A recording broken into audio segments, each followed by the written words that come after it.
In 1993, a man named Jeff Bezos started an online bookstore. A year later, he founded a company that would, to some extent, change the world. That company was Amazon. And while at the beginning all it sold was books, Bezos had big ideas for his online marketplace. That's why he called it Amazon, because the rainforest we all know by the same name is packed with diverse species of flora and fauna. Bezos wanted his marketplace to be similarly diverse, although with products. By the time 2011 rolled around, this marketplace was bringing in $17 billion in sales. Amazon branched out into other areas of tech and entertainment, and soon Mr. Bezos would become the richest man on the planet. In 2018, the yearly revenue for Amazon was a cool $232 billion. Just how big is this company, really? And what would the world be like without it? According to the website Statistica, Amazon is the third biggest company in the world regarding market value. It's said to be worth $916.1 billion.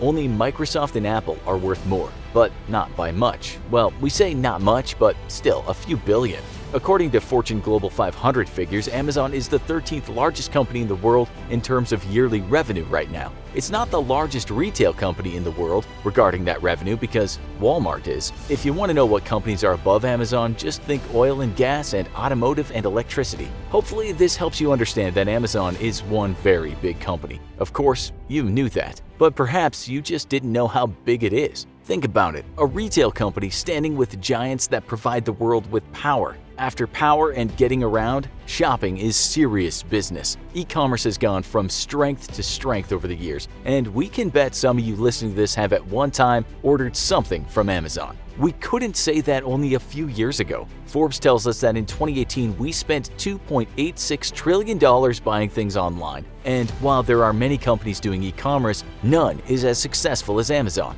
This company heads the pack. So if it were to just disappear, there would be a lot of room for its competitors. The New York Times wrote in 2018 that Amazon earns 49 cents of every e-commerce dollar spent in the USA. Out of the top 10 e-commerce companies, half of them are from the USA, with 4 more based in China and just 1 in Germany. Forbes said, look out for China because its e-commerce market is showing staggering growth. If Amazon were to go, would China fill the space? Would Walmart start to focus more on online sales? We're told that while Walmart is the great behemoth of retail, only about 2.8% of its revenue comes from e-commerce. Staying with Walmart, you might know that it's renowned for employing a lot of people. In fact, it employs more folks than any other private company in the world. The number is something like 2.2 million employees. It needs a lot of people to work in those stores. Amazon, having its stores online, can afford to not hire as many people, but it still has a lot of employees working in warehouses, offices, etc. It said it employed about 650,000 people in 2018. If the company just disappeared, that would be a lot of folks out of work.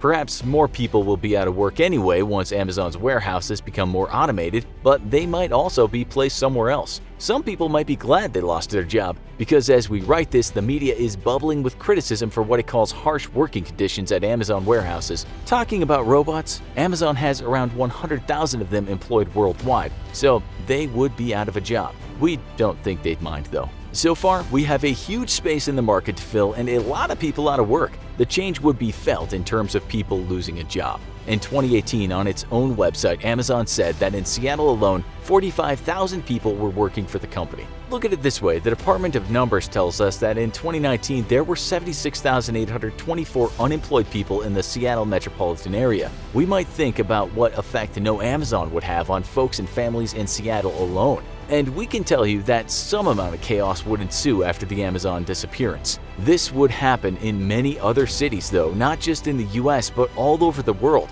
While you might lose your favorite place for buying books, some people would be looking at a crisis. You would be affected too, of course. In 2018, it was reported that in the USA, 5% of all retail sales were through Amazon. You'd have to shop somewhere else, and that goes for Amazon's 310 million active customers around the world. It's said that in 2017, Amazon shipped more than 5 billion products. So that would mean if Amazon were to go, a lot of people would be upset. Fortune wrote that in 2018 the number increased thanks to more Amazon Prime members. In 2019, during the Amazon Prime 2-day sales event, the company sold 175 million products. So that also tells you how indispensable this company has become. those Amazon Prime subscribers would have a shock after the disappearance. We're told that 90 million Americans have a Prime subscription, but Forbes wrote that by 2022, there will be 56 million Amazon Prime Video subscribers in the US and 122 million worldwide. Well, that's not going to happen now. So in those burgeoning markets of Japan, Germany, and the UK, there will be many people left without their subscription.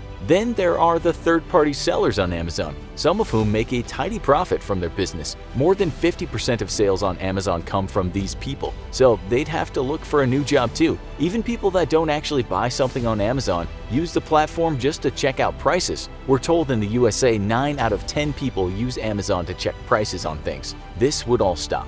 People who just visit the site or perhaps buy on the site are aplenty. In 2019, it said that every month 206 million visit the site from around the planet. This equates to around $410 million a day in revenue, or $283,000 a minute, or $4,722 a second. In terms of where Amazon is based, it now operates in the countries of the United States, the United Kingdom, Canada, France, Spain, Germany, Ireland, Italy, Australia, Japan, China, India, and Mexico. This is only where it operates, but it ships to over 100 countries. If Amazon were to go, many people around the world would be affected. As for just inside the USA and the millennial generation, well, they love Amazon more than anyone. According to a survey cited by the New York Post, 77% of millennials would rather stop drinking alcohol for a year, and 44% would give up making love altogether for a year rather than give up buying stuff on Amazon. Does that mean if Amazon were to go, they'd start drinking more and getting it on? On top of all that, people and companies using Amazon Web Services would be in a fix, as would people who rely on their Amazon Alexa. By 2021, Amazon said it hopes to have 3,000 cashierless stores, so that would also be off the table. And finally, you'd be able to write relentless.com into your browser and not be sent to Amazon's website. Yeah, Bezos took that domain name. So how would you feel about a world with no Amazon? Tell us in the comments, then go watch our other video, A World Without the Amazon Rainforest. Thanks for watching, and as always, don't forget to like, share, and subscribe. See you next time.